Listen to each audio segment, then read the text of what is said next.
Everyone, welcome to class of इतिहास। So आज हम एक और क्वेश्चन करेंगे चैप्टर 1 का ही। ये MPSC 004 में ये 20 मार्क्स में एक आंसर आता होता है। In what way the religion has influenced the polity in pre modern India.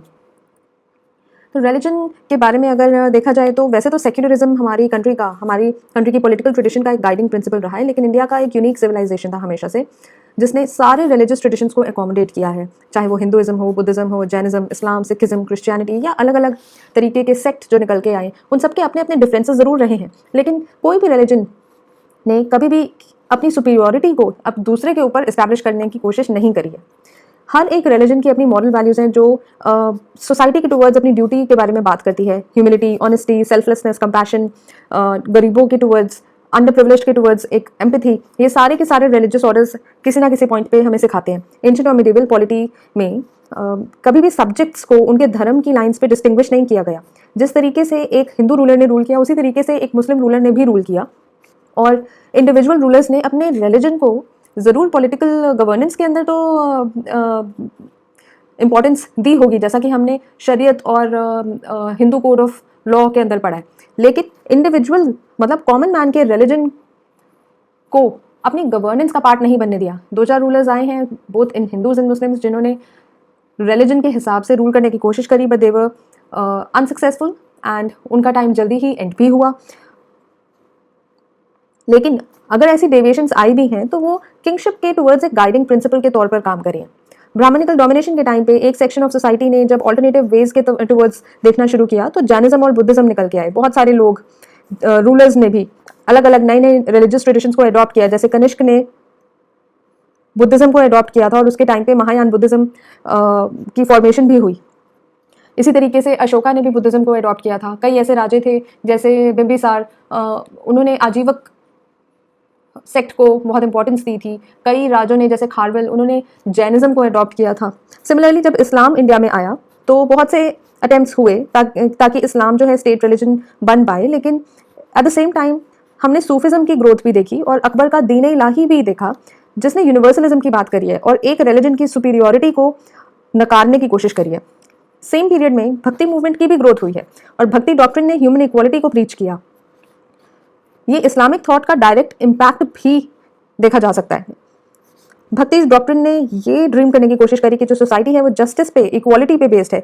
Same Sufi doctrine ने भी यही कोशिश करी थी। सारे के सारे क्रीड्स ने अपने मॉरल और स्पिरिचुअल स्टैचर को अच्छे से मेच्योर करके डेवलप करने की कोशिश करी। सूफी ऑर्डर्स में सिख गुरुज की टीचिंग्स का बहुत बड़ा इम्पैक्ट है। गुरु नानक की टीचिंग्स बोथ हिंदूज और मुस्लिम्स के लिए इंपॉर्टेंट है। बहुत सारे रेफरेंसेस आते हैं जिसमें इंडियन रिलीजियस ट्रेडिशंस में ये बोला गया है कि स्पिरिट ऑफ टॉलरेंस हमने डेवलप करनी है, जो कि आज की डेट में फंडामेंटल ड्यूटी भी है। यूनिवर्सलिज्म, कंपैशन फॉर ह्यूमैनिटी भी हमारी फंडामेंटल ड्यूटी है कॉन्स्टिट्यूशन के अंदर।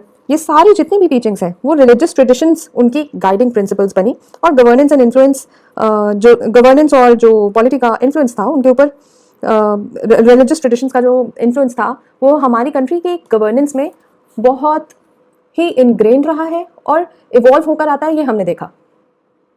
सो अब हम पढ़ने की कोशिश करेंगे, आंसर तैयार करने की कोशिश करेंगे। तो रिलीजन ने हमने देखा कि बहुत ही मल्टीलेयर्ड रोल शेप किया है प्री मॉडर्न इंडिया में। इसका इन्फ्लुएंस फॉर्मेशन में, किंगशिप में, स्टेट की फॉर्मेशन में, आइडियोलॉजी की डेवलपमेंट में, लीगल सिस्टम की मेकिंग में, सोशल ऑर्डर बनने की कोशिश करी, पॉलिटिकल रेजिस्टेंस देने की भी कोशिश हुई। तो रिलीजन का इन सारी चीज़ों में बहुत इंपॉर्टेंट रोल रहा है। सबसे पहले तो डिवाइन किंगशिप और लेजिटिमेसी के बारे में ही बात करेंगे। हिंदू किंगशिप में ऐसा माना जाता था कि जो किंग्स हैं वो गॉड्स के रिप्रेजेंटेटिव हैं, जैसे कि विष्णु और शिव, और उन्होंने अपना divine right to rule establish करने की कोशिश करी through Brahmans who performed rituals to establish the rule of the king.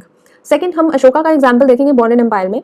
Ashoka ने बुद्धिज्म को यूज करके धम्मा की पॉलिसीज को प्रमोट किया, नॉन वायलेंस प्रमोट किया और एथिकल गवर्नेंस भी प्रमोट करी, और बहुत सारे अशोकन पिलर्स और पिलर इंस्क्रिप्शंस के अंदर धम्म की मैसेज को अशोका ने प्रमोट किया, जो कि हमारी कंट्री में अलग अलग जगह पे फैले भी हुए हैं। इस्लामिक रूलर्स में खिलाफत के थ्रू लेजिटिमेसी अटेन करने की कोशिश करी गई, और शैडो ऑफ गॉड, जिल्ले इलाही ऑन द अर्थ, ये कॉन्सेप्ट रेडी होकर आता है, जो कि हम बलबन के केस में, जो दिल्ली सल्तनत का एक राजा था, उसके केस में हम देखते भी हैं कि उसे जिल्ले इलाही माना जाता है, जिसका मतलब है shadow of God. Political ideology अगर देखी जाए तो मनुस्मृति और धर्मशास्त्र एक एग्जाम्पल है जिसमें सोशल हायरार्की को कोडिफाई करने की कोशिश करी in the form of one system और ड्यूटी सेट करने की कोशिश करी जो कि रिलीजन, लॉ और पॉलिटी के साथ इंटरट्वाइंड थे। दूसरा, इस्लामिक लॉ में शरिया एक बहुत इंपॉर्टेंट रोल प्ले करता है। दिल्ली सल्तनत और मुगल एम्पायर में इस्लामिक ज्यूरिस्प्रूडेंस जो थी वो गाइडिंग लाइट थी लीगल और एडमिनिस्ट्रेटिव डिसीजन मेकिंग के लिए। थर्ड पॉइंट हमारा आता है political actors. Religious institutions political actors के तौर पर भी काम करते हैं, जैसे कि मठ, मोनेस्ट्रीज, टेम्पल्स, इन सब के पास बहुत सी लैंड, रिसोर्स और एजुकेशन थी और ये पॉलिटिकल अथॉरिटी को रेसिस्ट करने के लिए बहुत ही क्रूशियल साबित हुए। जैसे कि टेम्पल बिल्डिंग जो है वो साउथ इंडिया में बहुत ही इंपॉर्टेंट रॉयल पावर का सिंबल माना जाता था और अलग अलग राज्यों के का ये कंपटीशन भी लगता था कि वो कितने बड़े बड़े टेम्पल्स बना सकते हैं। तो इसी चक्कर में हम देखते हैं कि साउथ इंडिया में बहुत बड़े बड़े गोपुरम्स मतलब गेटवेज टू द टेम्पल बनाए गए राज्यों के थ्रू, जैसे कि विजयनगर में और चोलाज में। फिर आता है उलेमा जो कि इस्लामिक स्कॉलर होते हैं। उन्होंने रूलर्स को लेजिटिमाइज करने की कोशिश करी और उन्होंने काउंसलिंग देने की कोशिश करी, जैसे कि मुगल और दिल्ली सल्तनत में हमें दिखता है। रिलीजन ने एक इंटीग्रेशन का और डिविजनरी फैक्टर का रोल भी प्ले किया। भक्ति और सूफी ट्रेडिशंस में हमें दिखता है कि रिलीजियस डिवाइड्स जो थी वो अब कम हो गई थी और पॉपुलर लेजिटिमेसी पाने की कोशिश में भक्ति मूवमेंट ने बहुत इंपॉर्टेंट रोल प्ले किया। अकबर का दीन इलाही वाज अ कॉन्शियस अटेम्प्ट जिसमें हिंदू और इस्लामिक एलिमेंट्स को ब्लेंड करने की कोशिश करी थी और एक पॉलिटिकल यूनिटी डेवलप करने की कोशिश करी गई, यूनिवर्सलिज्म को प्रमोट किया गया। लेकिन बहुत सारी ऐसे भी एग्जाम्पल्स हैं जिसमें हमें सेक्टेरियन डिवाइड्स मिलते हैं, जैसे शिया और सुन्नी, वैष्णव और शैव, और कुछ ऐसे रिलीजियस डिवाइड्स की वजह से फैक्शनलिज्म और पॉलिटिकल टेंशंस भी दिखाई देती हैं। Sacred geography and political boundaries, कुछ ऐसे साइट्स हैं जैसे वाराणसी, मथुरा, कांचीपुरम जिन्होंने पॉलिटिकल इंपॉर्टेंस गेन कर ली थी बिकॉज उनकी रिलीजियस इंपॉर्टेंस इतनी बड़ी थी। रूलर्स ने रिलीजियस आर्किटेक्चर को पेट्रोनाइज किया। कई रूलर्स ने स्तूप बनवाए, जैसे अशोका ने बुद्धिस्ट स्तूपा बनवाया था सांची का, और कई राजे महाराजों ने टेम्पल्स भी बनवाए थे। तो रूलर्स ने अलग अलग रिलीजन को पेट्रोनाइज करके अपनी लेजिटिमेसी इस्टेब्लिश करने की भी कोशिश करी। Religious patronage and cultural legitimacy में वही सेम बात के टेम्पल्स बनवाए, मोस्क बनवाए, रिलीजियस फेस्टिवल्स ऑर्गेनाइज किए और स्कॉलर्स के सपोर्ट को गेन करने की कोशिश करी ताकि लोगों का साथ किंग को मिल सके। सल्तनत रूलर्स और मुगल्स ने रिलीजियस स्कॉलर्स और सेंट को पेट्रोनाइज किया। फॉर एग्जाम्पल निजामुद्दीन औलिया जो था, ही वाज वन एग्जाम्पल जिसको पेट्रोनाइज करने की कोशिश करी to gain influence. On the other hand Akbar ने एक लाइब्रेरी बनवाई थी जिसमें बहुत सारे अलग अलग फेथ के लोग आके एक दूसरे के साथ डिबेट कर सकते थे और ultimately he came to a point जिसमें वो लाइब्रेरी बंद भी हुई और एक दीन इलाही का कॉन्सेप्ट उसने निकाला जिसको यूनिवर्सलिज्म कहते हैं, जिसमें हर एक रिलीजन के अच्छे जो पॉइंट्स होते हैं वो दीन इलाही के अंडर आए।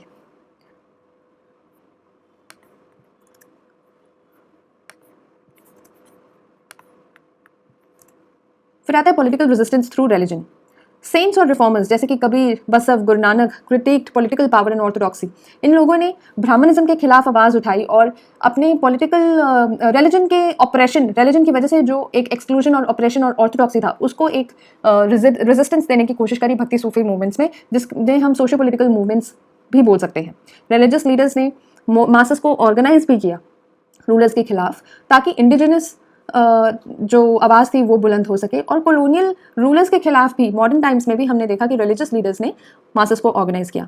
सो रिलीजन ने अपना इन्फ्लुएंस प्री मॉडर्न इंडिया से लेकर मॉडर्न इंडिया तक टाइम टू टाइम दिखाया है और इंडिया में रिलीजियस यूनिटी और डाइवर्सिटी की वजह से, डाइवर्सिटी के साथ साथ यूनिटी भी रही है, इवन दो सेक्टेरियन डिवाइड्स रहे, लेकिन unity was the major glue जिसकी वजह से सारी रिलीजन्स इंडिया में आज तक एक साथ रहते हैं और पॉलिटिक्स के अंदर रिलीजन बहुत ज़्यादा यूज़ होती है, even though we are a secular country and अब हम एक मेच्योर कंट्री हैं और रिलीजन को और पॉलिटिक्स को हमें अलग अलग रखना चाहिए।